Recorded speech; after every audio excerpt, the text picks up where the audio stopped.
Bueno, damos gracias al Señor por poder estar aquí, damos gracias por la lluvia y porque el Señor nos bendice de tantas maneras. En el día de hoy nosotros empezamos nuestra serie de sermones en el libro de Ruth. El libro de Ruth en el Antiguo Testamento, y vamos a abrir nuestras Biblias ahí.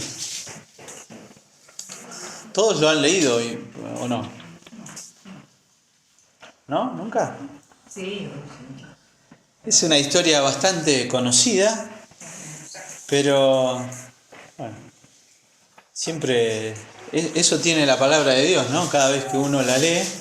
Yo tengo esta Biblia que traje hoy, que es una Biblia que tiene espacio para anotar cosas y bueno, el libro de Ruth se ve que ya lo estudié porque tenía cositas anotadas, pero le seguía anotando cosas, porque es la palabra del Señor y el Señor siempre nos habla y siempre va haciendo que entendamos más su palabra, y eso es precioso. Como cantábamos recién, habla, oh Dios, nosotros tenemos que acercarnos a la palabra con esa expectativa. Antes de leer el pasaje, nuestros sermones sobre Ruth van a ser muy sencillos. Ruth tiene 4 capítulos, 4 sermones, 4 domingos, un capítulo cada domingo. Evalué la posibilidad de por ahí hacer alguna otra división, pero esa está correcta. Los capítulos no están en la Biblia, los versículos tampoco, no son originales de la Biblia, ustedes saben, ¿no? Alguien alguna vez dijo, ¿cómo hago yo para encontrar una parte específica? Y dijo, bueno, ¿qué tal si divido cada libro en capítulos y cada libro en un versículo? Y entonces ayuda a todo el mundo. Bueno, gracias a Dios por la persona que hizo eso. Un trabajo impresionante. Pero originalmente no estaba así. Pero podemos nosotros agarrar, como con cualquier texto, nosotros lo leemos y nos damos cuenta de que el texto tiene partes. Bueno, nuestro libro de Ruth tiene 4 capítulos. ¿De qué se trata el libro de Ruth? Siempre nosotros tenemos que pensar en un libro, tenemos que pensar de qué se trata y de qué no se trata. Este libro tiene una particularidad. Junto al libro de Esther, son los únicos 2 libros que llevan el nombre de una mujer. Lo cual es bastante llamativo hace 3000 años. Este libro fue escrito... No, perdón. Sí, 3000 años más o menos. Los hechos que aquí se cuentan sucedieron hace como 3000 años. Y entonces, bueno, eso es llamativo. El libro de Esther es un libro que tiene a Esther como protagonista, y es llamativo porque Dios está presente en el libro de Esther, tremendamente presente, aunque nunca se lo nombre. Y acá es al revés. Ruth es una mujer que Ruth, Noemí, Boaz, todos los protagonistas, los personajes que aparecen en este libro, son personas que son muy conscientes de la presencia de Dios, de las manos de Dios, y lo nombran todo el tiempo. ¿Qué es, pero no solo eso, el libro de Ruth? El libro de Ruth es una historia de amor. Es preciosa, es una historia de amor preciosa. Una mujer que queda viuda, estoy hablando de Ruth, y la podría haber pasado mal, una mujer que se va a vivir a un país que no es el suyo, y nada, conoce a un hombre y ese hombre se casa con ella y es muy bendecida. Y es una linda historia, es un final feliz. Otros han comparado este libro con el libro de Job. A Job le pasaron 1000 cosas, pero al final termina bien. Sí, termina bien, digamos, desde el punto de vista humano. Termina mejor porque lo importante no es el final de Job, sino todo lo del medio. Bueno, Ruth y Noemí también son mujeres que atraviesan un montón de dificultades. Y entonces, cuando uno ve el final, tiene una lectura como más esperanzadora de este libro. Así que bueno, es una historia atrapante. Pero nosotros siempre tenemos que tratar de pensar, cada vez que nosotros leemos un libro, y especialmente un libro del Antiguo Testamento, es ver cómo es el libro, cuando cuenta una historia, cómo esa historia encaja en la gran historia de Dios. Porque acá hay una historia que es la historia de una mujer que se casa con un hombre y tiene hijos. Porque al final es eso la historia. Pero ¿cómo encaja eso en la gran historia de Dios, que es la historia de la redención? Dios salvando a los hombres, Dios haciendo un pueblo. Nuestra lectura de Ruth tiene que apuntar a eso. Como toda nuestra lectura del Antiguo Testamento, especialmente el Antiguo Testamento, porque no es tan fácil. Cada vez que yo leo una historia del Antiguo Testamento, tengo que saber que esa historia, aunque parezca muy distante, tiene relación conmigo, con mi historia. Si yo soy parte de la historia de redención de Dios, ¿verdad? Si yo soy un hijo de Dios, eso que está contado ahí tiene que ver conmigo. Me afecta de alguna forma. Nunca tenemos que perder de vista eso. Sin forzar. Nosotros nunca podemos forzar los textos del Antiguo Testamento para relacionarnos con Cristo, porque de repente si Cristo no está ahí explícito, no tenemos que forzar esa interpretación. Pero en este libro sí. Aparece de muchas maneras el Evangelio. Hay dos videitos. Hay un videíto de Timothy Keller que se llama El Evangelio en el libro de Ruth. Dura 8 o 9 minutos. Está en inglés, pero si ustedes le ponen los subtítulos se los va traduciendo. Las traducciones de YouTube no son de lo mejor, pero se entienden. Y hay otro librito, otro video un poco más largo de Salvador Gómez Dixon, que es un pastor de la Iglesia Bíblica del Señor Jesucristo, que él ha hecho una cosa fantástica que es hacer un panorama de cada uno de los libros de la Biblia. Si usted alguna vez va a leer un libro de la Biblia, le recomiendo busque un video de él, porque es fantástico. Y él explica cómo aparece el Evangelio en el libro de Ruth, y es precioso. Así que nunca perdamos de vista esta forma de leer el libro de Ruth. Estoy diciendo algunas cuestiones que necesitamos saber y entender antes de entrar en el libro. ¿Cuál es el autor del libro de Ruth? No sabemos. No se sabe. Algunos dicen, la tradición judía sostiene que fue Samuel. Es posible, no es Samuel el profeta. Algunos piensan que fue incluso Natán, el profeta, ¿se acuerdan que estuvo en los tiempos de David? Sí fue escrito en la época en la que David era rey. Hay algunos que hablan de una escritura más tardía todavía, en la época de la vuelta del exilio. Esa teoría es más tirada de los pelos. Pero sí es probable que haya sido escrita en la época de David. Hay algunas explicaciones de algunas costumbres, que nosotros vamos a tener que explicar, pero que el libro también explica, porque los que la leyeron originalmente ya no hacían esas cosas. Entonces se explican para que el que la leyó originalmente también entienda. Y hay algo que nosotros vamos a tener en cuenta. Ahora lo vamos a hacer, pero cuando leamos el libro de Ruth, nosotros vamos a tener que mirar un poquito antes para entender qué es lo que está pasando y un poquito final. Yo quiero que usted, antes de leer el capítulo 1 de Ruth, se vaya al final y abra el capítulo 4 y mire al verso 17. Digo, para que nosotros tengamos en claro cómo este libro se relaciona con la historia de Israel como pueblo, como nación, y al entender eso vamos a entender cómo se relaciona con nosotros, con nuestra propia historia y con la historia de Dios enviando a un Mesías, enviando a un Salvador para salvarnos a nosotros. ¿Tiene Ruth 4:17? Me adelanto, ¿no? Si alguno no lo leyó, les estoy adelantando el final. Ruth, que no tenía hijos y que estaba todo mal, y Noemí, que no tenía hijos, ni marido, ni nieto, ni nada, al final tuvo un hijo. Ruth tuvo un hijo. Dice, y le dieron nombre las vecinas. ¿A quién? Al hijo de Ruth, diciendo, le ha nacido un hijo a Noemí. En realidad el hijo no es de Noemí, es de Ruth. Pero Noemí tenía 2 hijos, y los 2 hijos se le murieron, sin tener hijos ellos.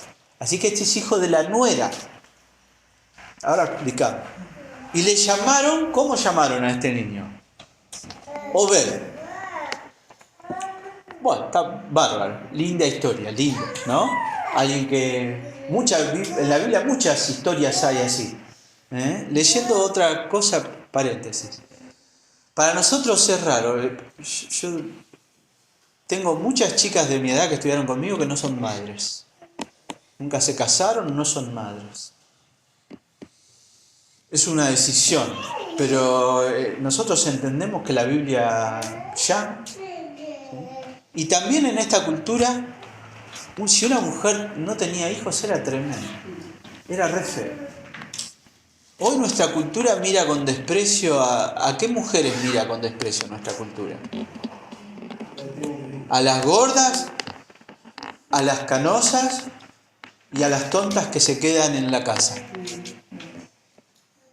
Nuestra cultura desprecia ese tipo de mujeres, ¿sí? Se juzga, ¿no? Para una mujer, cuidar de su aspecto, no estoy hablando de una mujer creyente, ¿no? Cuidar de su aspecto es...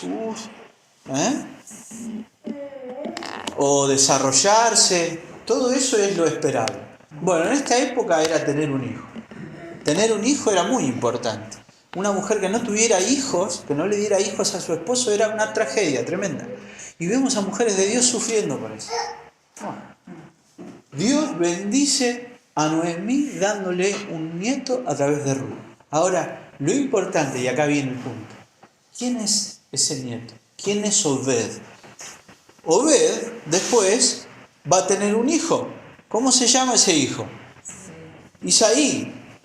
E Isaí era el padre del rey David.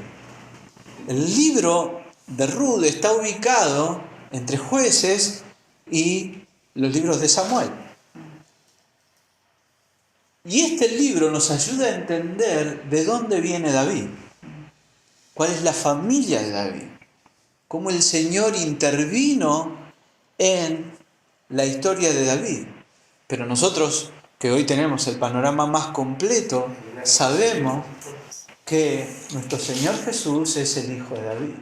Entonces esta historia también apunta al plan de Dios de enviar a su Hijo. Voy a hacer otras cositas, otros detalles que nosotros deberíamos ver. ¿De dónde es la familia de Elimelech y de Ruth? Y de Noemí, en realidad. ¿De qué ciudad? Belén de Judá. ¿Quién debía nacer en Belén según el profeta Miqueas? El Señor Jesús, ¿no? Cuando al rey Herodes le llegan rumores de que había nacido el rey de los judíos, él llama a los estudiosos de la Biblia y le dicen: acá andan unos diciendo que nació el Mesías. Si yo lo tengo que buscar para matarlo, ¿dónde? ¿La Biblia dice dónde iban a nacer? Y los que sabían la Biblia dicen: sí, claro, dice, en Belén de Judá. Que es como decir, pinto, chiquito, no es que iban a ser era en esa ciudad. Así que todo este libro, a los que lo leyeron originalmente, les apuntaba a entender de dónde venía el rey David. Y a nosotros también nos ayuda a entender que esto tiene que ver con la historia de redención de Dios en Cristo para con nosotros. Nunca lo perdamos de vista. El pasaje que nosotros vamos a leer hoy es el pasaje del primer capítulo, y nuestro primer capítulo es un capítulo triste. Por eso yo les hice leer uno de los últimos versículos, para que nosotros no perdamos el final de la historia. Porque a veces, como cantábamos, como decía Néstor, en nuestra historia cristiana, en nuestra vida, en nuestro caminar cristiano, nuestro atravesar el sufrimiento, siempre debemos hacerlo en este momento y en este tiempo, con los ojos puestos, el corazón puesto y la convicción de que el Señor está trabajando y está obrando para nuestro bien y nuestra bendición, para nuestra salvación. Digo, la Biblia tiene un final feliz. Nuestra historia es una historia con un final feliz. Digo, la historia de Sebastián es una historia con un final feliz. Es como un poco el encanto de las novelas. ¿Vieron? No sé si existen las novelas, pero en las novelas, la gente mira las novelas, las mujeres generalmente, y hay una historia de amor y a la protagonista le pasan un montón de cosas. Que la secuestran, que justo se iban a encontrar en un lado y se le pincha la bici. Mil cosas. ¿Dónde está el encanto de esas historias? En que vos sabés que no importa todo lo que le pase, al final terminan juntos. Bueno, eso es ficción. En la vida real eso no sucede. Pero en la vida cristiana sí hay un final. Y está asegurado por el Señor. Entonces, nosotros tenemos vamos a leer hoy un pasaje que es triste, que está lleno de tristeza, pero lo hacemos con la visión en eso. Con saber que esta historia va a tener un final feliz. Porque no es al final la historia de Noemí, ni de Ruth, ni de Elimelech, ni de Boaz. Es la historia del Señor obrando en la historia. Para el bien de Noemí, de Ruth, para el bien de Israel como pueblo y para el bien de la humanidad entera en Cristo. La idea central del pasaje de hoy es que nosotros, con el cuadro completo, deberíamos aprender a tener una conciencia de la soberanía amorosa de Dios. A mí no sé si está buena el término como lo armé, pero me gustaba esto. Nosotros sabemos que no hay nada que suceda en la historia sin que Dios lo controle. Pero tenemos que entender que esa soberanía de Dios no es una soberanía caprichosa, no es una soberanía tirana, es una soberanía amorosa. Que Dios haga siempre conforme a su voluntad es lo mejor que nosotros podríamos esperar y desear. Lo mejor que nosotros podemos esperar y desear es que Dios haga su voluntad en nosotros. Por eso, la soberanía de Dios es una soberanía amorosa. Entender entonces que todo, incluso el sufrimiento, tiene un propósito en la historia que Dios ha tejido. Y que nosotros somos privilegiados de saber que Dios quiere que nosotros finalmente encontremos felicidad, satisfacción y plenitud en conocerle y tener comunión con Él. Con todo eso en mente, ahora sí, vamos a leer el capítulo 1 de Ruth, de los versos 1 al 22. Ayer yo había les escribía a algunas personas, solo a algunos, para ver cómo andaban, y les hacía una recomendación que ahora comparto con todos. Me gustó no es mía la recomendación, la recibí y se las doy. Está bueno, si yo sé que vamos a predicar el domingo que viene, traerlo leído, leerlo durante la semana. E incluso yo les hacía una invitación a las personas que les escribí.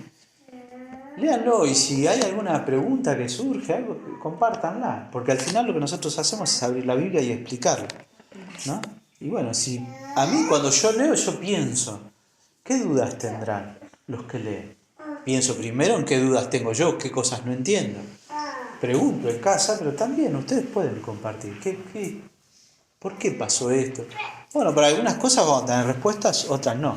Las respuestas, la idea no es que yo las invente, sino que las busque, ¿verdad? Bueno, ahora sí, leemos, perdón. Dice, capítulo 1. Aconteció en los días que gobernaban los jueces que hubo hambre en la tierra. Y un varón de Belén de Judá fue a morar en los campos de Moab, él y su mujer y 2 hijos suyos. El nombre de aquel varón era Elimelech y el de su mujer Noemí, y los nombres de sus hijos eran Malón y Kelión, efrateos de Belén de Judá. Llegaron pues a los campos de Moab y se quedaron allí. Y murió Elimelech, marido de Noemí, y quedó ella con sus 2 hijos, los cuales tomaron para sí mujeres moabitas. El nombre de una era Orfa y el nombre de la otra Ruth, y habitaron allí unos 10 años. Y murieron también los 2, Malón y Kelión. quedando así la mujer desamparada de sus 2 hijos y de su marido. Entonces se levantó con sus nueras y regresó de los campos de Moab, porque oyó en el campo de Moab que Jehová había visitado a su pueblo para darles pan. Salió pues del lugar donde había estado y con ella sus 2 nueras, y comenzaron a caminar para volverse a la tierra de Judá. Y Noemí dijo a sus 2 nueras: andad, volveos cada una a la casa de su madre. Jehová haga con vosotras misericordia como la habéis hecho con los muertos y conmigo. Os conceda Jehová que halléis descanso cada una en casa de su marido. Luego las besó y ellas alzaron su voz y lloraron. Y le dijeron: ciertamente nosotros iremos contigo a tu pueblo. Y Noemí respondió: volveos, hijas mías, ¿para qué habéis de ir conmigo? ¿Tengo yo más hijos en el vientre que puedan ser vuestros maridos? Volveos, hijas mías, e idos, porque yo ya soy vieja para tener marido. Y aunque dijese: esperanza tengo, y esta noche estuviese con marido, y aún diese a luz hijos, ¿había vosotras de esperarlos hasta que fuesen grandes? ¿Habías de quedaros sin casar por amor a ellos? No, hijas mías, qué mayor amargura tengo yo que vosotras, pues la mano de Jehová ha salido contra mí. Y ellas alzaron otra vez su voz y lloraron. Y Orfa besó a su suegra, mas Ruth se quedó con ella. Y Noemí dijo: he aquí tu cuñada se ha vuelto a su pueblo y a sus dioses, vuélvete tú tras ella. Respondió Ruth: no me ruegues que te deje y me aparte de ti, porque a donde quiera que tú fueres, iré yo, y donde quieras que vivieres, viviré. Tu pueblo será mi pueblo, y tu Dios será mi Dios. Donde tú murieres, moriré yo, y allí seré sepultada. Así me haga Jehová y aún me añada, que solo la muerte hará separación entre nosotras 2.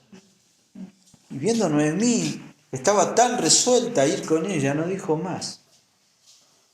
Anduvieron pues ellas 2 hasta que llegaron a Belén, y aconteció que habiendo entrado en Belén, toda la ciudad se conmovió por causa de ellas, y decían: ¿no es esta Noemí? Y ella les respondía: no me llaméis Noemí, sino llamadme Mara, porque en grande amargura me ha puesto el Todopoderoso. Yo me fui llena, pero Jehová me ha vuelto con las manos vacías. ¿Por qué me llamaréis Noemí?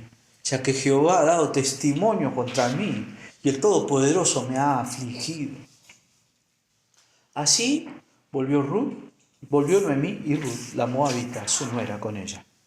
Volvió de los campos de Moab y llegaron a Belén, al comienzo de la siega de la cebada. Amén.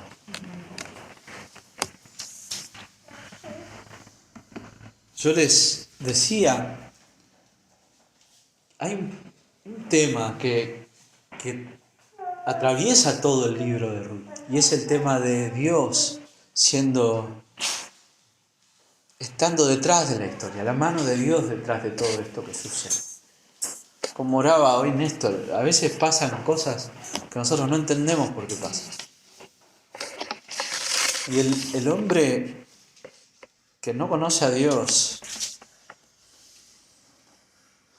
se desespera y se angustia.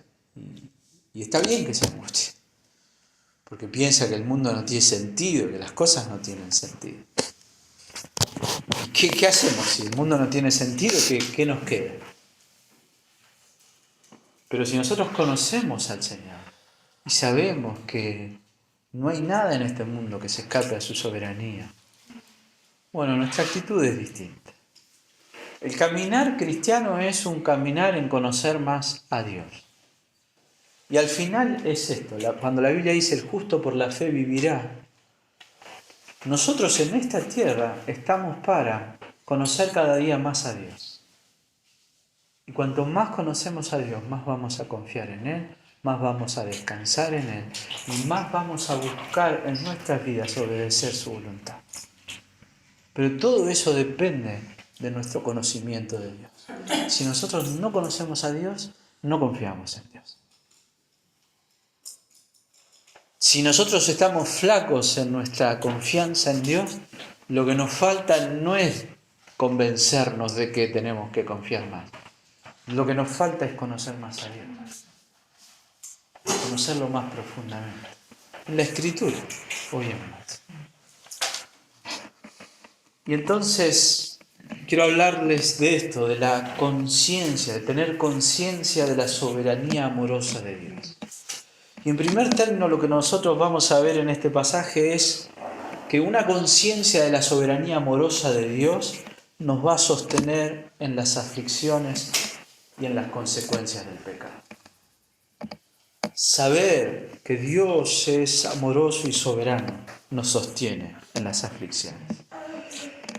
Como yo les dije, este primer pasaje es un pasaje terrible, muy triste. Vamos ahí. Comienza el autor de este libro diciendo: aconteció en los días que gobernaban los jueces que hubo hambre en la tierra. Ahí ya tenemos 1000 cosas para mirar. 2 cosas. Primero, ¿quiénes gobernaban en la tierra? Los jueces. ¿Dónde está el libro de Jueces? Antes que el de Ruth. ¿Cómo era el tiempo en el libro de los jueces? ¿Cómo eran esos tiempos? Tremendos, gran decadencia moral. Israel rebelde contra Dios, alejado contra Dios, no respetaba a Dios, no adoraba a Dios, hacía lo que querían. Es como cíclico. A veces Dios mandaba jueces. Los jueces que Dios mandaba eran una bendición de Dios. A veces, como que Dios decía, bueno, esto se está... Yo lo hablo desde una perspectiva humana, ¿no? Como si Dios fuera tomando decisiones. No, Dios ya conoce todo. Pero a veces Dios, de alguna forma, ponía cierto freno a la maldad, ¿sí? Como lo hace hoy, es la gracia común. Si los hombres no tuvieran un freno, si Dios de alguna forma en su soberanía no frenara la maldad humana, duramos 2 días, la humanidad duraría 2 días. Cualquiera de estos locos que presiden países y tienen para apretar el botón de la bomba atómica, si Dios no los frenara, aunque ellos no lo sepan, lo hubieran apretado 1000 veces. Y es Dios muchas veces. Si no hay más maldad en este mundo es porque Dios lo impide. Entonces los jueces muchas veces eran eso. Pero lo terrible es que la maldad y la decadencia eran el pueblo de Dios. Es más, era tanta la decadencia que muchas veces no había distinción. No se distinguían en nada los judíos del resto de los pueblos. Sí, hacían lo mismo, vivían igual. Adoraban, se mezclaban con cualquiera. Mañana es la fiesta de tal. Bueno, vamos. Nada les importaba. Es más, quiero que dé vuelta la página hacia atrás y mire el capítulo 21 de Jueces y el verso 25. Si yo no me equivoco, es el último versículo del libro de Jueces. Y este versículo nos va a ayudar a entender. Vos estás en Ruth, das vuelta y termina Jueces. El último versículo de Jueces dice: en estos días no había rey en Israel. Cada uno hacía lo que bien le parecía. O sea, cada cual se manejaba. Como no había conocimiento de la palabra de Dios, no había conocimiento de Dios, no había ganas de obedecer a Dios, lo que bien le parecía era que cualquier cosa. El libro de Jueces es como una espiral va increyendo la decadencia. Hasta que Dios, acá hay un tema también que lo podemos pensar. Dice, el libro de Jueces termina diciendo, no había rey en Israel. El libro de Samuel va a hablarnos de ¿qué? De Dios dándole un rey a Israel. El primer rey Saúl y el rey conforme al corazón de Dios, que es David. Entonces el libro de Ruth, ahí en el medio, prepara para que Dios mande un rey a Israel y empiece a ordenar un poco la nación. Así que en este tiempo de gran decadencia es que suceden estos hechos. Bueno, Elimelec es un ejemplo de que cada cual hacía lo que le parecía. Porque hay un problema. ¿Cuál es el problema? hambre, dice, hubo hambre en la tierra. En el Antiguo Testamento y en el Nuevo a veces también, nosotros tenemos que prestar atención a los nombres.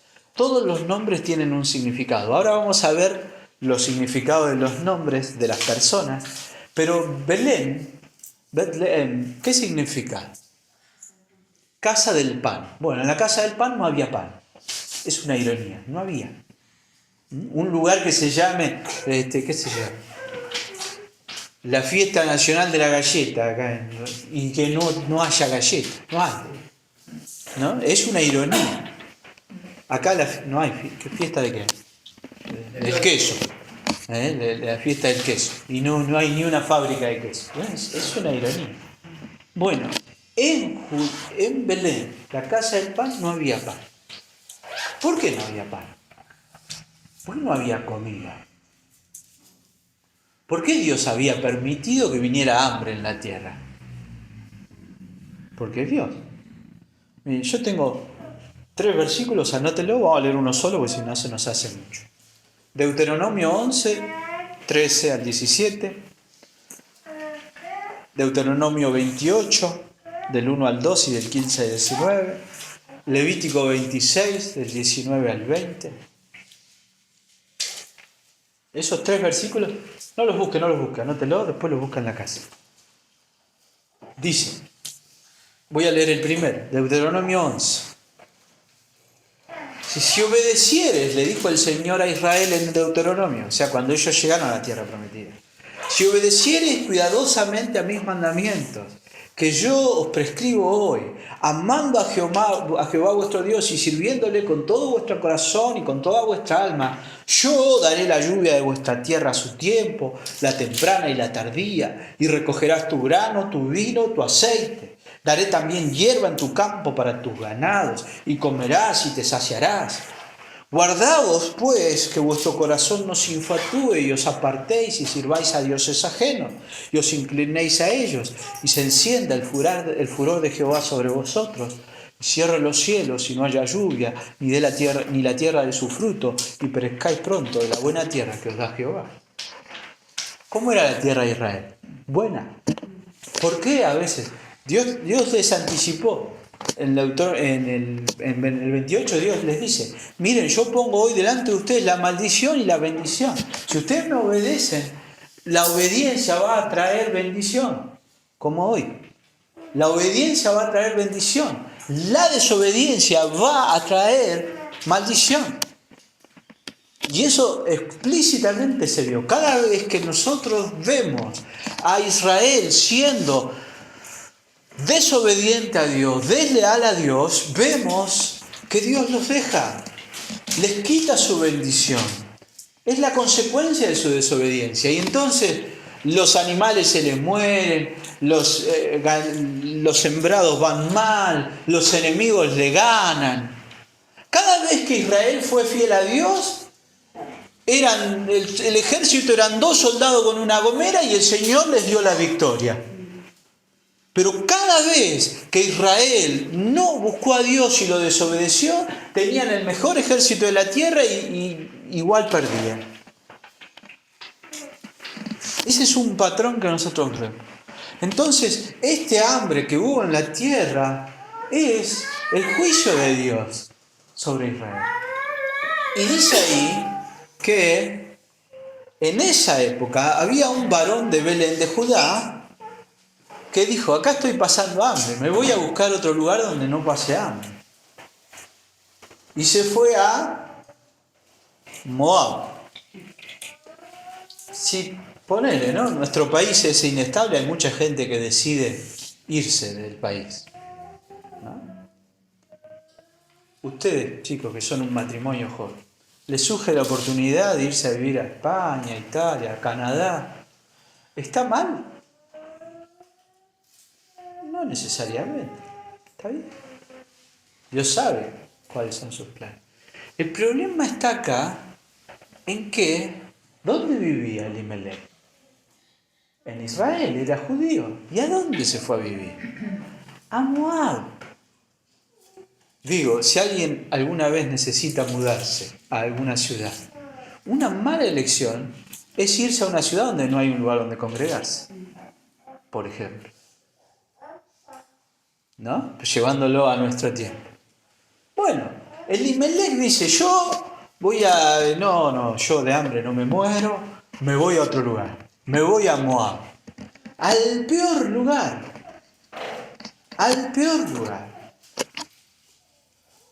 Usted puede buscar también, ¿no? Moab, ¿quién es Moab? ¿Quiénes son los moabitas? Son los descendientes de un tipo que se llamó Moab.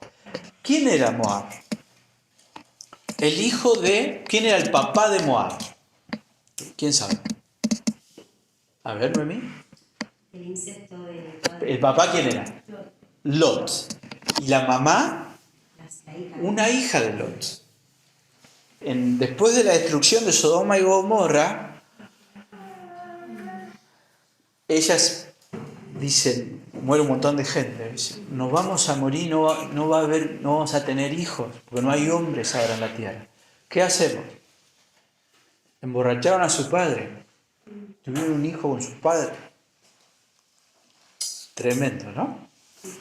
Ese es Moab.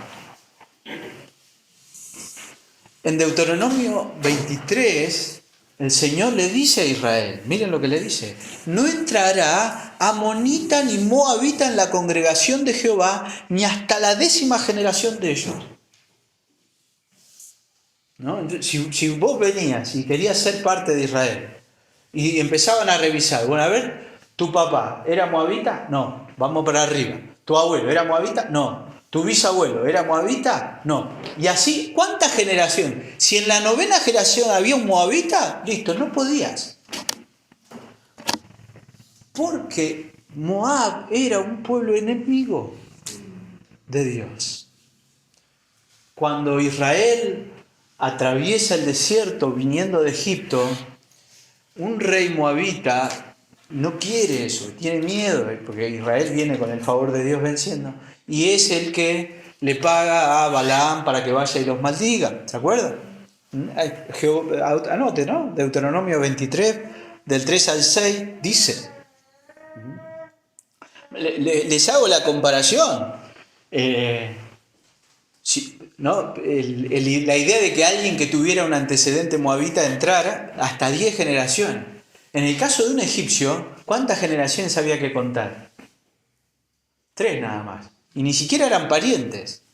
Porque Lot y Abraham eran parientes, digamos. Pero no. Porque había una maldición sobre Moab. Los moabitas, los amonitas, los descendientes de Amón, siempre fueron enemigos del Señor. En Nehemías 13, Nehemías, otro libro precioso que algún día vamos a estudiar, el pueblo de Israel empieza a leer la Biblia y se da cuenta de que han vivido como se les ha cantado la gana y que no han obedecido la ley.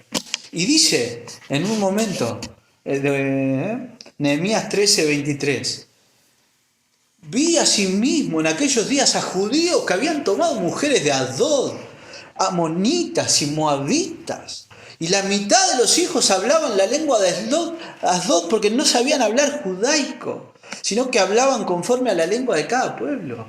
Y reiní con ellos y los maldije, y herí a algunos de ellos y les arranqué los cabellos y les hice jurar diciendo, no daréis vuestras hijas a sus hijos, y no tomaréis de sus hijas para vuestros hijos, ni para vosotros mismos.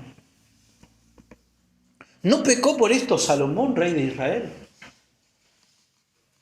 ¿Obedeceremos nosotros a vosotros para cometer todo este mal tan grande de prevaricar contra nuestro Dios tomando mujeres extranjeras?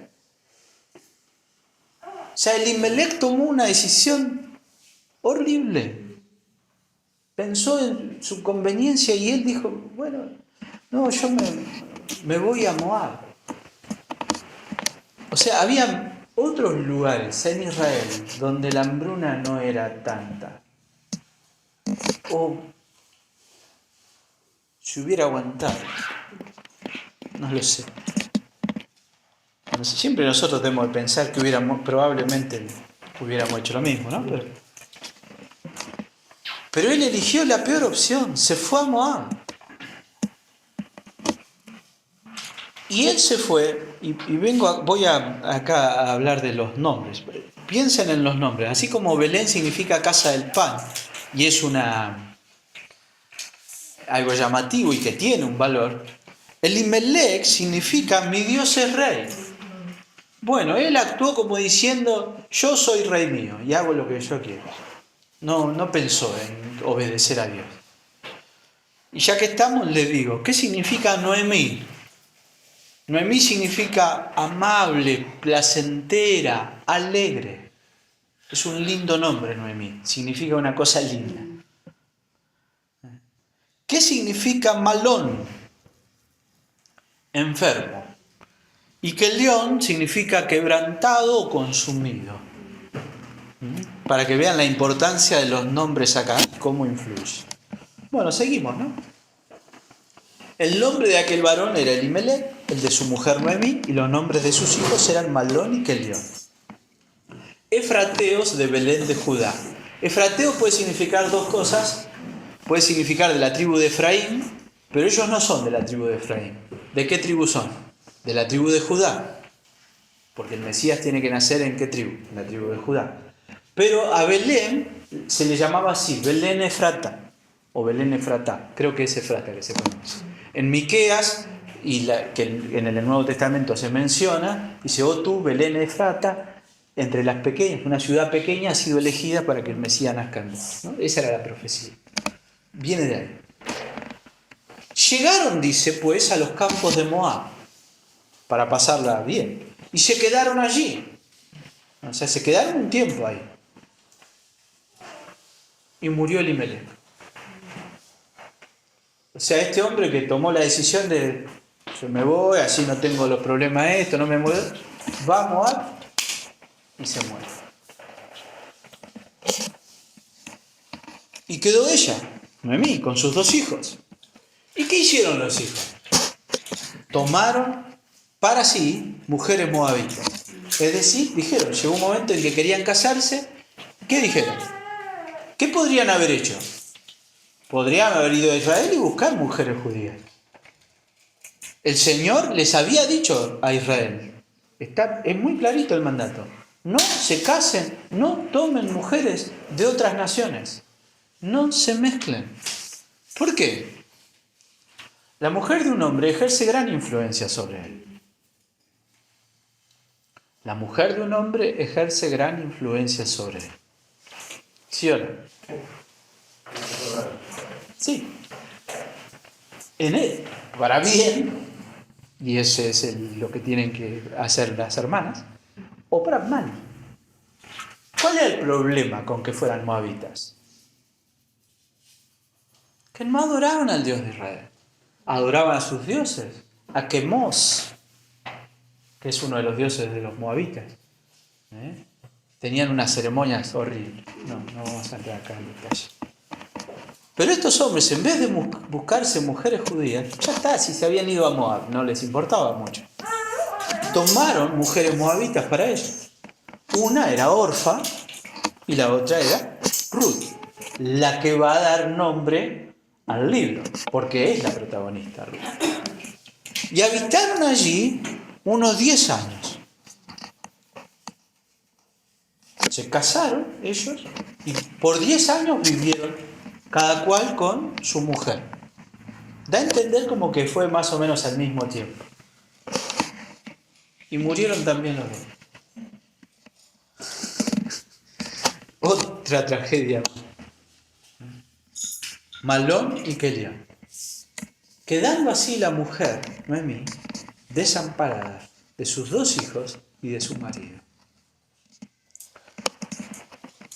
A esta familia, y el autor hace foco en Noemí en esta primera parte, le sobrevienen un sinfín de tragedias, una tras otra. Que a veces pasa que se encadenan una cosa tras otra. Piensen, ¿no? Primer tragedia, hambre. Segunda tragedia, irse a vivir a un país extranjero. Esa es una tragedia. Tercera tragedia, que se muera Elimelech. Cuarta tragedia, que los hijos se casen con mujeres extranjeras, moabitas. Quinta tragedia. ¿Cuántos años estuvieron casados? 10 años. ¿Cuántos hijos tuvieron? Ahí hay otra tragedia. No tuvieron hijos. No lo dice, no lo menciona explícitamente, pero después nosotros vemos, no tienen hijos. Y eso también era, en ese tiempo, una tragedia. Piensen, no había las formas que tenemos hoy nosotros de evitar un embarazo. En 10 años, ¿cuántos hijos tenía un matrimonio? Mucho. Ninguno. Ningún hijo. Tragedia final. Se mueren los chicos. Malón y Gelión se mueren.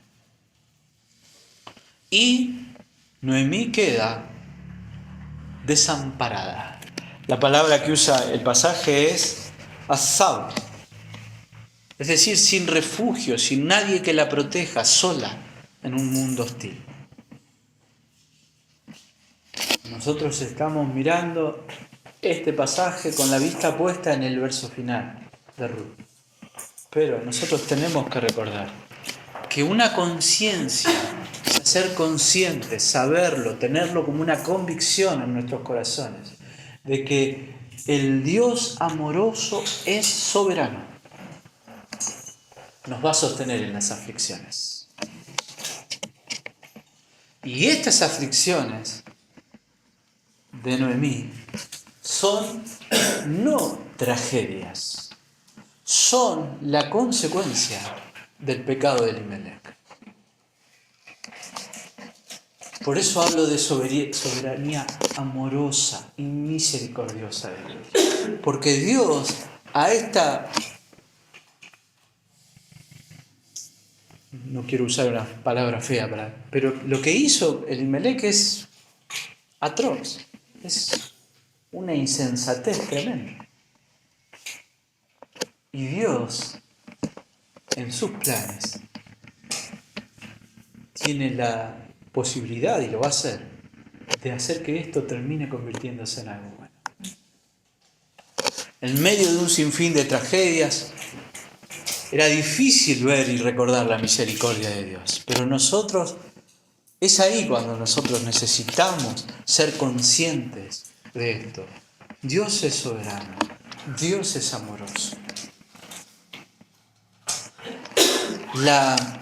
El hombre se da cuenta fácil de que Dios es soberano.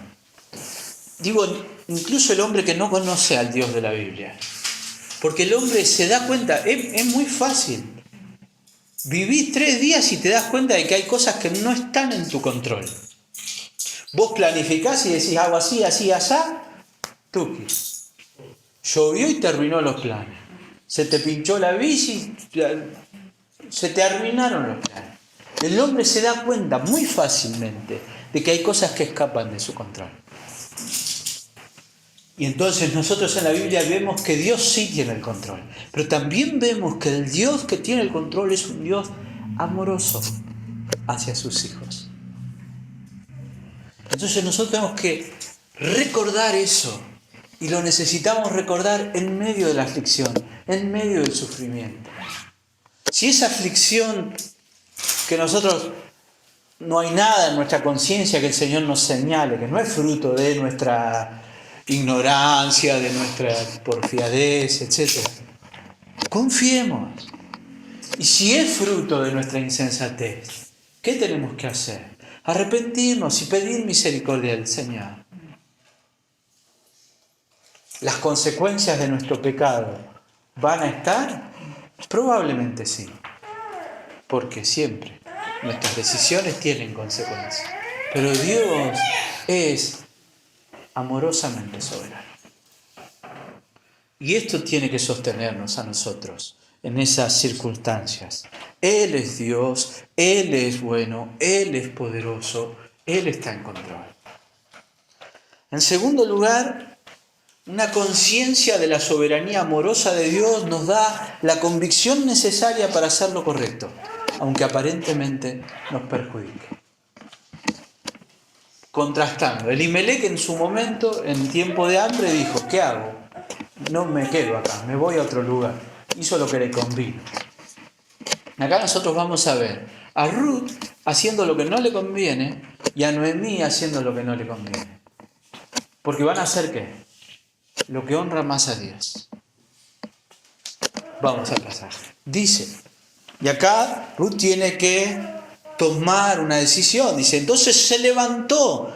Perdón, me estoy confundiendo mucho de nombre. Es Noemí. Estamos hablando de Noemí.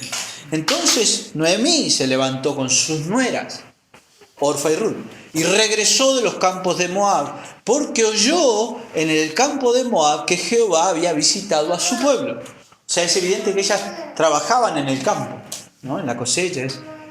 Y ella escucha que Dios había visitado a su pueblo. ¿Qué significa eso? El salmista dice alguna vez que el Señor es lento para la ira, grande en misericordia, que Él no contenderá para siempre, que no guardará para siempre el enojo, que Él es un Dios misericordioso. Y Dios siempre, Israel vio la gracia de Dios, trayéndolos de vuelta a la ley, a la obediencia y a la bendición.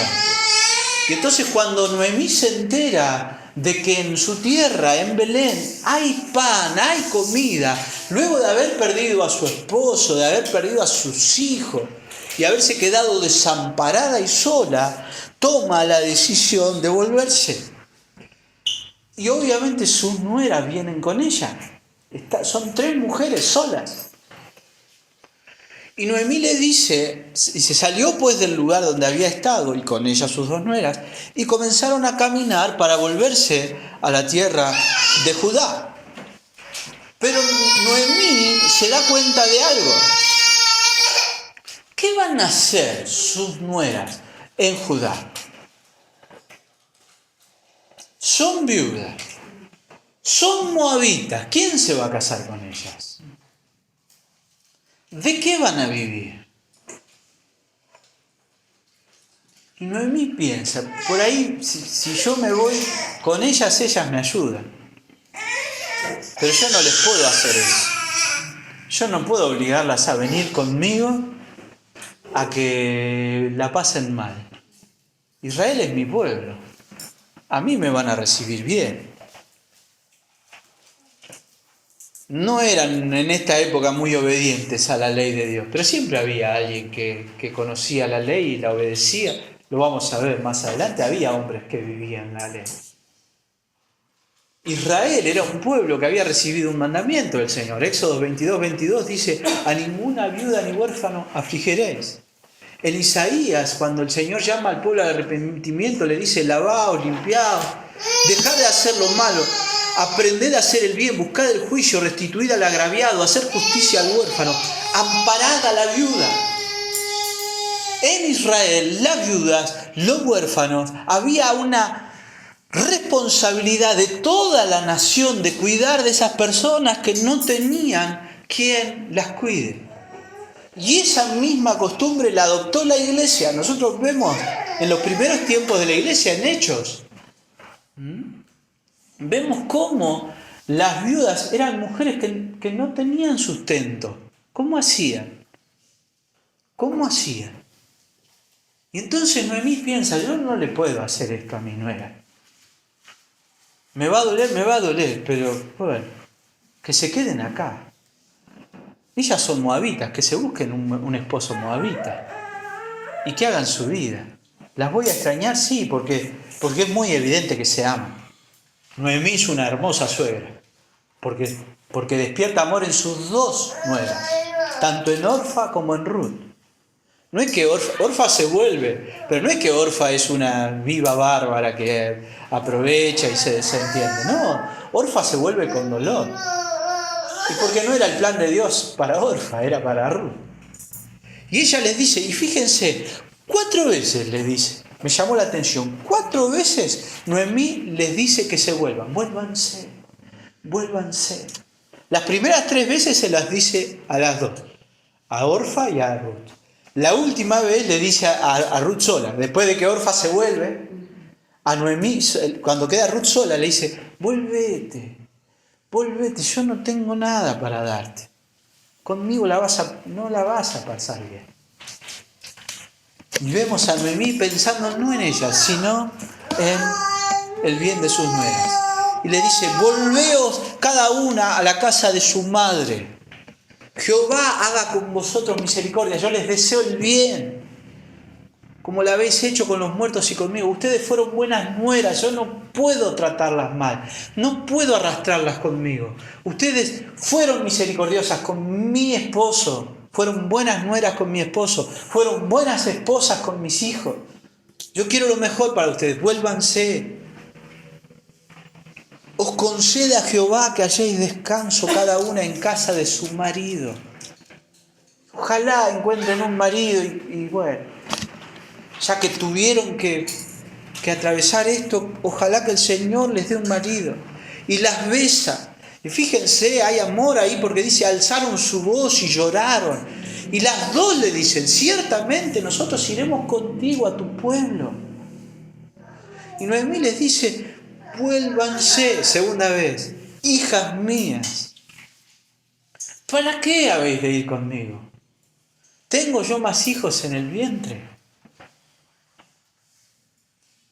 Hago aquí un paréntesis. Acá hay algo que nosotros tenemos que entender. Si una mujer se quedaba viuda, sin hijos, era tremendo. Había algo en la ley de Dios que protegía a ese tipo de mujeres. ¿Se acuerdan? En Deuteronomio 25, versos 5 al 6, dice, anote, yo después lo dejo al papelito, porque hay mucho para entender. Cuando hermanos habitaren juntos y muriera alguno de ellos y no tuviere hijo, la mujer del muerto no se casará fuera con hombre extraño. Su cuñado se llegará a ella y la tomará por su mujer y hará con ella parentesco. Y el primogénito que ella diera a luz sucederá en el nombre de su hermano muerto para que el nombre de éste no sea borrado de Israel. ¿Se entendió? Si una mujer se le moría el marido, era una tragedia, porque ese hombre, si no había tenido hijos, su línea se cortaba. Y entonces se casaba con su cuñado. Y su cuñado, si ella tenía un hijo, ese hijo era considerado hijo del muerto, para que siguiera la línea de la descendencia.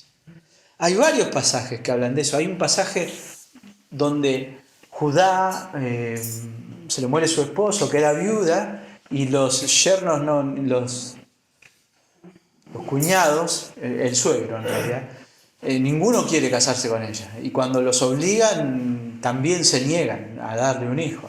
Onán. Y el Señor les quita la vida por negarse a bendecir a estas mujeres de esa forma. Es su derecho. Porque cuando los saduceos se enfrentan al Señor Jesús y le dice, hubo uno entre nosotros que la mujer quedó viuda y se le murió el marido y entonces se casó con el hermano y tampoco tuvo hijos y se murió y después se casó con otro hermano. Cuando sea eso que vos decís de la resurrección de los muertos, ¿de quién va a ser mujer? ¿Se acuerdan de esa parte que le quieren tomar el pelo al Señor?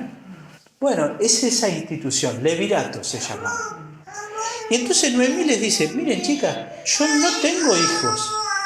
Ustedes no pueden tener esperanza de que van a poder seguir siendo parientes mías, porque yo no tengo un hijo para darles, que ustedes puedan tener un hijo con él y que no dejar de ser viudas desamparadas. Yo ya estoy vieja, no tengo marido, yo también soy viuda. Y es más, si hoy consiguiera marido y hoy quedara embarazada, hasta que el pibe nace y crece, ¿ustedes van a aguantar todos esos años? No, sería injusto que yo les pida eso. Vuélvanse, yo no les puedo pedir eso. Y entonces, Orfa le hace caso a la suegra, ¿no? ¿Se entiende, no? Dice, tengo yo más hijos, yo soy vieja. Aunque dijese, tengo... No, hijas mías, ¿habéis de quedaros sin casar por amor a ellos? No, hijas mías, que mayor amargura tengo yo que vosotras. Y no marqué la palabrita esa, amargura, pues después la vamos a ver. ¿Qué significaba Noemí? Dulce, alegre, amable, placentera. Y ella ahora está sufriendo amargura. Ahora lo vamos a ver. pues la mano de Jehová ha salido contra mí. Noemí entiende que todas estas tragedias que han sobrevenido sobre ella son el juicio de Dios. Acordémonos, nosotros leímos el último versículo del libro. Ella todavía no. Ella no sabe lo que el Señor está haciendo. Por eso habla así. Y ellas alzaron otra vez su voz y lloraron. Y Orfa besó a su suegra. O sea, le dijo, bueno, se despidió. Pero Ruth no. Ruth se quedó con ella. Y Noemí insiste y le dice, he aquí tu cuñada se ha vuelto a su pueblo y a sus dioses. Vuélvete tú tras ella. Y este pasaje es considerado uno de los pasajes más preciosos de expresión de amor y de fidelidad hacia alguien. Ruth dice, no me ruegues que te deje y me aparte de ti, porque a donde quiera que tú fueres, iré yo. Donde quiera que vivieres, viviré. Tu pueblo será mi pueblo y tu Dios será mi Dios. Donde tú murieres, moriré yo y allí seré sepultada. Así me haga Jehová y aún me añada, que solo la muerte hará separación entre nosotras dos. Aparentemente este es un versículo que suele usarse en las bodas. Y es precioso. Acá no es una boda. Es una expresión de amor de una nuera a la suegra. Y es precioso. ¿Por qué Ruth dice, tu pueblo será mi pueblo, tu Dios será mi Dios? Se equivoca acá Ruth. Usa el verbo en futuro. Será. Ya es. En los planes de Dios, Ruth ya es Ruth, una moabita que no podía ser parte del pueblo de Dios ni sus nietos. Ya es parte del pueblo de Dios. ¿Por qué? Porque Dios, el Dios de Israel, es su Dios.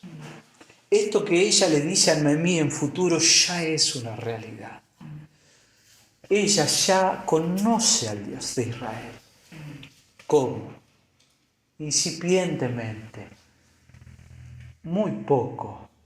Pero lo conoce. El Dios de Israel es su Dios. Por eso ella puede decir esto que dice. Nadie puede llamar, dice el Nuevo Testamento, a Jesucristo Señor de su vida si no le fuere dado por el Espíritu Santo. Nadie puede afirmar sinceramente, verdaderamente, Dios es mi Dios, si el Espíritu Santo no hubiera hecho una obra en él. En Ruth, Dios está obrando. ¿Cómo obró? Por el testimonio de Noemí, por el testimonio de Elimelech, que a pesar de sus errores, sería un hombre que mencionaba a Dios, por el testimonio de su esposo, no sabemos. Pero el Dios de Israel es su Dios. Escuchaba un sermón de John Piper sobre este pasaje y él llamaba la atención sobre un pasaje. Ella dice, Ruth dice, tu Dios será mi Dios, tu Dios mi Dios. ¿Qué Dios? Fíjense lo que dijo Noemí de Dios antes. La mano de Jehová ha salido contra mí. Ese Dios es el que está diciendo ella que es su Dios. El Dios que mandó hambre a la tierra de su suegra, que mató a su suegro, que mató a su esposo, que mató a su cuñado, que no le ha dado hijos hasta ahora. Ese es el Dios que ella dice, ese Dios es mi Dios.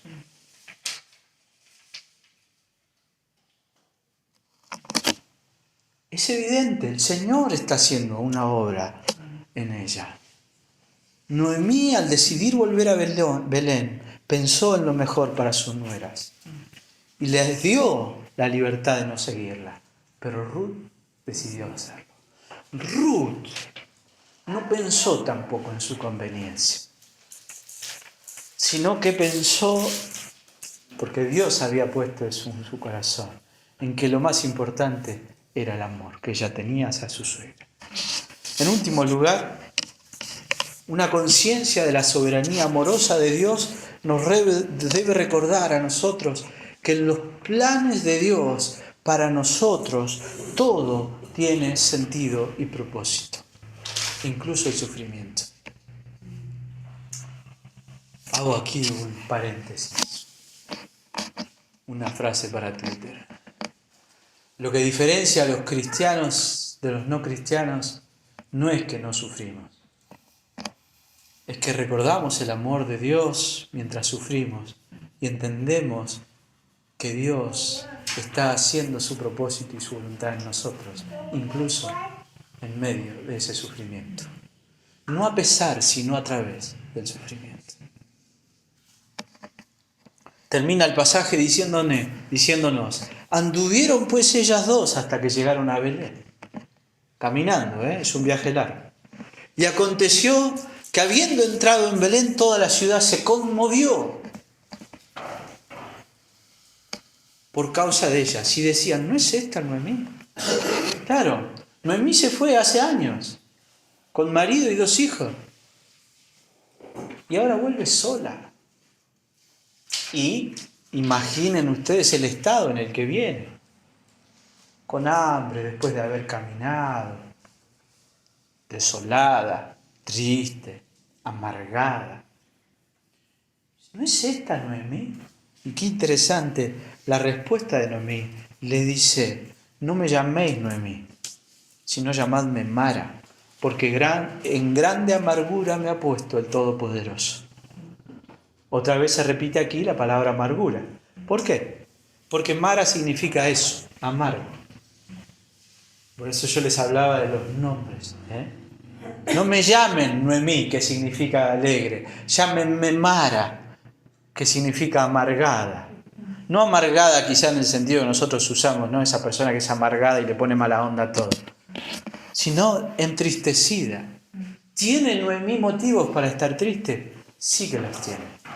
Y sin embargo, aunque no alcanza a entender, aunque no sabe aún el propósito de Dios, Noemí sabe que si ella tiene que atravesar este dolor es por causa de Dios. Dios lo permitió. Ella cree y entiende que lo malo que le sucede es juicio de Dios. Es probable que algo haya. Pero también todo lo malo que le ha sucedido es el propósito de Dios. Y recordamos esa joya de Romanos 8:28. A los que son llamados conforme al propósito de Dios, todas las cosas les ayudan a bien. Fíjense, ella en este pasaje 3 veces dice que lo que le pasó es Dios quien se lo mandó. Dice, en grande amargura me ha puesto el Todopoderoso. Jehová me ha vuelto con las manos vacías. 4 veces. Jehová ha dado testimonio contra mí. El Todopoderoso me ha afligido. Esto no pasó porque los moabitas son malos, no pasó por casualidad, no. Es Dios el que lo permitió. Ella es consciente, muy consciente de eso. Es más, la palabra que aparece acá traducida como todopoderoso es la palabra Shaddai. ¿La han escuchado? ¿Qué significa eso? Todopoderoso, lo puede todo. Dios puede todo. Dios pudo haber evitado que mi esposo muriera. Dios pudo haber evitado que mis hijos murieran. Dios pudo haber evitado que mis nueras no tuvieran hijos. Dios pudo haber evitado cualquiera de esas cosas. Y no lo hizo. Y entonces, que nosotros seamos conscientes de que Dios es amorosa y misericordiosamente soberano, nos ayuda a entender que aunque no lo veamos, aunque no lo entendamos, incluso el sufrimiento tiene un propósito. Otra vez, acuérdense del final del libro. Nosotros estamos viendo lo que ya pasó. Ella no lo veía en ese momento. Pero sí hay un vislumbre. El pasaje termina con una cuotita de esperanza. Nosotros vimos que Dios había bendecido a su pueblo con pan, ¿no? ¿Y cómo termina? Diciendo, y llegaron a Belén al comienzo de la siega de la cebada. La siega es la cosecha. Llegaron en el momento justo en que empezaba la primer cosecha del año. Los más camperos acá saben que hay épocas, ¿no?, en el año, y que primero se cosecha una cosa, después se cosecha otra, después se cosecha otra. Bueno, acá lo primero que se cosechaba era la cebada. Y ellas llegan en el momento justo. La época de la cosecha, es una época en la que uno agradece a Dios por la provisión, una época de alegría. Acá está la fiesta de las cosechas. Llegan en época de fiesta. Ella, amargada, dolida, llega en el momento adecuado y justo. Es natural que Noemí tenga el corazón lleno de amargura, pero sí, así todo, sus ojos están puestos en el Dios de Israel y acepta el sufrimiento. Yo lo puse acá con signos de exclamación. Si solo supiera lo que Dios está haciendo. Si solo supiera. A mí lo vamos a ver, ¿no? En algún momento vamos a irnos hasta Mateo. Pero acordémonos, ¿quién es Ruth? ¿Quién es Noemí? ¿En qué árbol genealógico están puestas? Terminemos con algunas conclusiones. Algunas aplicaciones prácticas. Piense usted después, ¿no?, sobre lo que aprendimos en este pasaje. Lo primero que yo pienso es que es indudable que nosotros tenemos que pensar en cómo nuestras decisiones traen consecuencias. La decisión de Elimelech no fue una decisión que honró a Dios, no fue una decisión que obedeció a Dios y tuvo consecuencias. Nuestras decisiones tienen consecuencias. Ojalá fueran consecuencias solo para nosotros. Elimelech era el padre de familia. Las decisiones que los padres de familia tomamos nos afectan a nosotros, afectan a nuestras esposas, afectan a nuestros hijos. Vinculado con esto, nosotros somos llamados a confiar en Dios. Y esa confianza en Dios debe ser una convicción tan firme que nos permita siempre buscar honrar a Dios y hacer lo correcto, aunque no sea lo conveniente. A Noemí le hubiera convenido que sus nueras vayan con ella, para no pasar tanto hambre de repente. Pero ella dijo, yo no puedo arrastrar a mis nueras así. A Orfa le convenía volverse a su casa y buscar otro marido. Así hizo. No la juzga el pasaje. A Ruth también le convenía lo mismo. Y no lo hizo. Porque ambas decidieron honrar a Dios. Cuando yo confío en que lo que Dios hace y permite es lo mejor, yo tomo decisiones buscando eso, buscando honrar a Dios. Y si voy a hacer un mal negocio, si pienso que me voy a perjudicar de alguna manera, no importa. Yo honro a Dios. Yo honro a Dios. ¿Dónde descansa la convicción necesaria para tomar las decisiones correctas? ¿Dónde descansa? En saber que Dios es soberano. Y que si voy a tener una consecuencia mala es porque Dios la permitió. Bueno, Dios lo permitió, listo. Yo honré a Dios. Mi preocupación, lo que de mí depende es eso. Hacer lo que honra a Dios. Y por último, nosotros tenemos que recordar. Yo les dije este pasaje, este capítulo es un capítulo lleno de tristeza, de tragedia. Nosotros debemos recordar que las aflicciones y los sufrimientos tienen un propósito en el plan de Dios. Siempre. Siempre. Y pensemos, ¿en quién nosotros tenemos que pensar? En el que sufrió. ¿Quién es el que sufrió mayor desprecio, mayor dolor? Y lo hizo, dice la palabra de Dios, por el gozo puesto delante de sí. Mientras el Señor Jesucristo padecía la cruz, el oprobio, el rechazo, Él tenía esto en mente. estoy redimiendo un pueblo, estoy salvando a los míos, estoy amando hasta el final. Si el sufrimiento padecido por la única persona en el mundo que no merecía sufrir, porque nuestro sufrimiento a veces es consecuencia directa de nuestro pecado, a veces es consecuencia del pecado de otro. ¿Por qué el hombre sufre? Porque peca, yo me mando un lío y sufro las consecuencias. Porque otro peca contra mí y me quiere hacer mal y sufro las consecuencias. O porque vivo en un mundo de pecado donde las cosas pasan, cosas malas pasan. Pero nosotros nos merecemos de alguna forma. No tenemos nada, no tenemos posibilidad de decir, no, yo no me merezco esto. ¿Qué no? Pero hubo uno que sí, que podía decir, yo no me lo merezco. Yo lo tomo. Yo elijo el sufrimiento. ¿Acaso el título más precioso de nuestro Señor es ese? El siervo sufriente.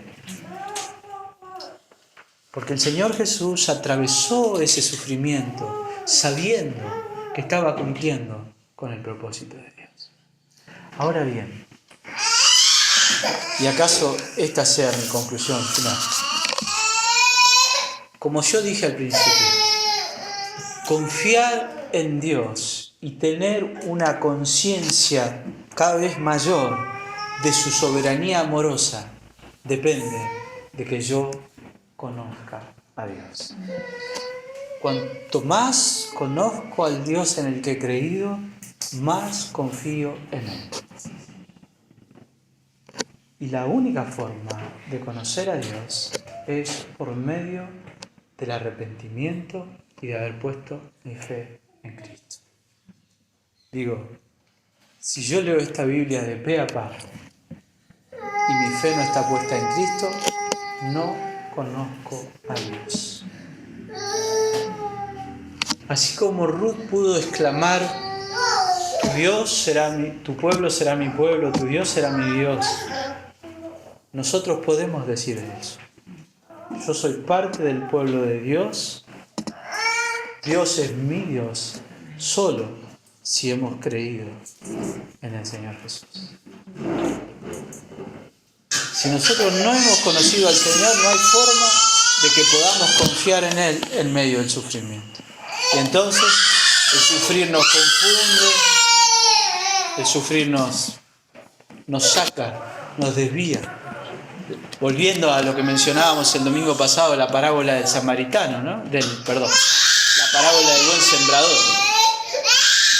Que cuando vienen las preocupaciones, las semillas, porque no hay conocimiento de Dios. Lo único que puede sostenernos es eso. Quisiera terminar con esta aclaración final.